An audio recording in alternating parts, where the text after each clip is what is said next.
As someone who grew up in the quote-unquote Wild West, literally seeing people ride horses on my street and having ranches close by, I was always really partial to the whole Western genre. When Ninjago was in its Wildbrain era, I even pitched a couple videos back then for a Western theme, since every season seemed to be based on a radically different style. So today, I'm super excited and a little sad to finally be discussing a Ninjago season that never got made. Now this is all based on concept art that I pulled together, and it was unclear if some of the concepts were made under the same thought train, so I tried my best to put together everything that seemed like it went together to the best of my ability. Make sure to stick around towards the end of this video to see the narration of what this season's full plot might have been.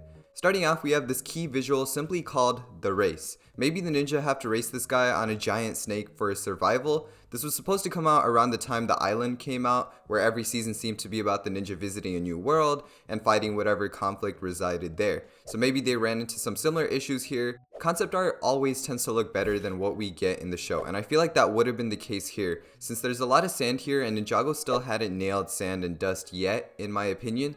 I think if this season got made, maybe the sand texture and animation would have been overhauled, kind of like how the water and ocean animation was improved when Seabound and the Island were made.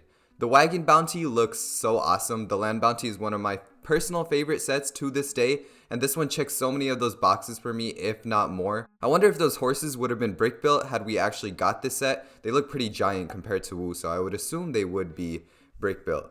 Our next visual is titled Thundertown. Now this might not be part of the Western season concept art chain, but the torn flag and the rustic telephone poles kind of match the aesthetic, so I decided to put it in here since maybe the idea was being changed at this point. I like it a lot. Maybe it's trying to further the extremely underused location being the floating ruins, which is where the nunchucks of lightning were hidden. My gut is telling me this was more of an early iteration of the Keeper's Village though. Dawn of the Devourers is an interesting one because I feel like this is what the Western season would have led up to, kind of like how the Island built up Seabound. Just because one of the riders kind of looks like the rider we saw racing the wagon bounty earlier, or at least feels to have the same design language. Lloyd versus Pancho here might take place in an earlier part of the story where there's only one devourer and one rider who's trying to resurrect his fellow snake riders, which results in the Dawn of the Devourers. The suit almost looks like what would later become the first Dragon's Rising suit. It looks like those blocky pyramids in the back were always a theme for this western. I wonder if Lloyd's two-dimensional dragon there is just metaphorical, or if it was an actual power meant to be learned by the ninja. This image is simply titled Adventure. It looks to be the midpoint in the story where the ninja have their usual MacGuffin hunt to try and thwart the bad guys. It looks like we have our usual monsters in the way of the ninja's plans, and the background as well and the main artifact Lloyd is collecting seem to be almost more Prime Empire inspired or alien-like because of the heavy moon inspiration going throughout all these different arts.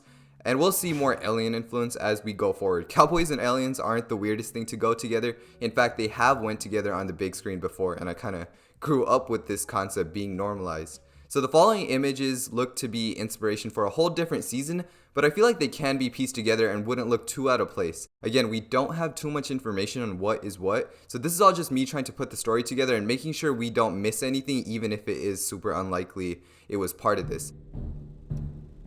The story seems to start with the art titled The Ancient One's Return. The peaceful Ninjago city is interrupted by this alien spaceship that lands smack in the middle. Inside, the ninja meet the gold collector and the mighty ruler slash god of the aliens, Clockwork. These two come to each of the realms every 1,000 years or so to collect their taxes from the people for living in the world they claim to have created.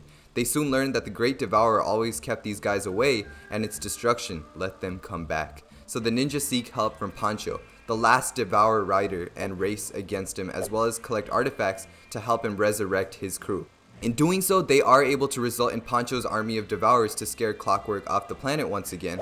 Clockwork's mechanical Devourer is no match for Pancho's army, but Pancho was never the greatest guy, so now the ninja have to deal with an army of Devourers. And yeah, that's what I get from this. Clockwork would come back in the future, possibly with his golden world seed to reanimate the world, kind of like the seed that would turn everything biological into metal or something in Transformers. This is all me speculating, but just taking a look at this art, I really like Clockwork's design. It feels a little creepy and ominous and before our time. I have no idea what's going on with all this gold collecting and these guys coming from the sky as we see in the Ancient One's Return, whatever that means. But it does promise a very exciting season if Ninjago ever deals with space and aliens. This is my interpretation based on what Ninjago was doing with Seabound and the island at the moment, and what seemed to be the direction Ninjago was going in with Crystallized. Maybe I'm completely wrong and the gold collector was collecting gold to buy Benchstone for Clockwork, which would have been the grand finale. One last art piece I thought I'd include is this spider carriage. This one is probably not part of the Western, but it's not too off, so you can come to whatever conclusion you like with that. I'd love to see what you think the plot of this Western season most likely was in the comment section. Thank you for watching, and as usual, I'll see you in the next one. Bye bye.